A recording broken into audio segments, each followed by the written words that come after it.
रोहतक की दुखद घटना। राधिका और नवीन को आज तलाक के कागज मिल गए थे। दोनों साथ ही कोर्ट से बाहर निकले। दोनों के परिजन साथ थे और उनके चेहरे पर विजय और सुकून के निशान साफ झलक रहे थे।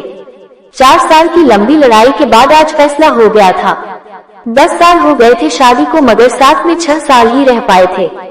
4 साल तो तलाक की कार्यवाही में लग गए। राधिका के हाथ में दहेज के सामान की लिस्ट थी जो अभी नवीन के घर से लेना था, और नवीन के हाथ में गहनों की लिस्ट थी जो राधिका से लेने थे।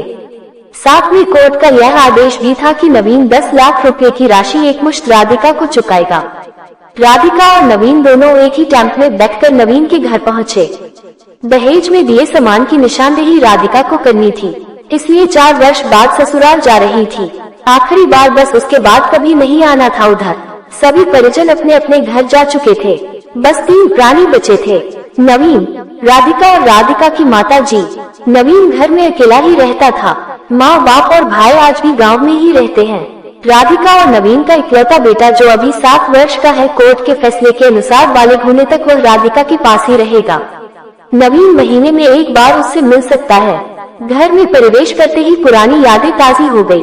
कितनी मेहनत से सजाया था इसको राधिका ने। एक एक चीज में उसकी जान बसी थी। सब कुछ उसकी आंखों के सामने बना था। एक एक ईंट से धीरे धीरे बनते घरौंदे को पूरा होते देखा था उसने।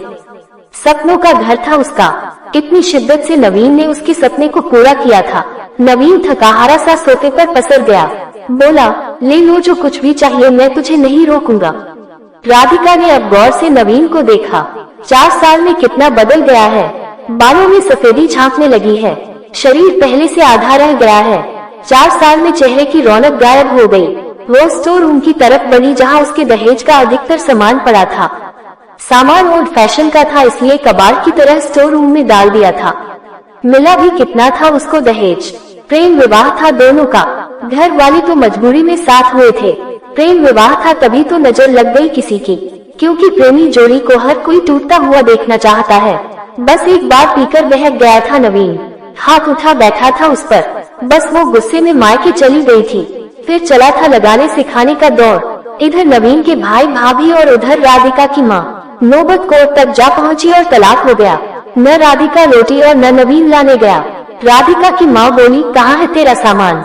इधर तो नहीं दिखता, बेच दिया होगा इस शराबी ने। चुप रहो माँ। राधिका को न जाने क्यों नवीन को उसके मुंह पर शराबी कहना अच्छा नहीं लगा। फिर स्टोर रूम में पड़े सामान को एक एक कर लिस्ट में मिलाया गया। बाकी कमरों से भी लिस्ट का सामान उठा लिया गया। राधिका ने सिर्फ अपना सामान लिया, नवीन के सामान को छुआ भी नहीं। फिर राधिका ने नवीन को गहनों से भरा बैग पकड़ा दिया। नवीन ने बैग वापस राधिका को दे दिया। रख लो, मुझे नहीं चाहिए, काम आएंगे तेरे मुसीबत में। गहनों की कीमत 15 लाख से कम नहीं थी। क्यों? कोर्ट में तो तुम्हारा वकील कितनी दफा गहने गहने चिल्ला रहा था। कोर्ट की बात कोर्ट में खत्म हो गई राधिका। वहाँ तो मुझे भी दुनिया का सबसे बुरा जानवर और शराबी साबित किया गया है। सुनकर राधिका की माँ ने नाक मुंह चढ़ाई। नहीं चाहिए, वो 10 लाख भी नहीं चाहिए। क्यों? कहकर नवीन सोफे से खड़ा हो गया। बस यूं ही। राधिका ने मुंह फेर लिया। इतनी बड़ी जिंदगी पड़ी है, कैसे काटोगी? ले जाओ, काम आएंगे। इतना कहकर नवीन ने भी मुंह फेर लिया और दूसरे कमरे में चला गया। शायद आंखों में कुछ उमड़ा होगा जिसे छुपाना भी जरूरी था।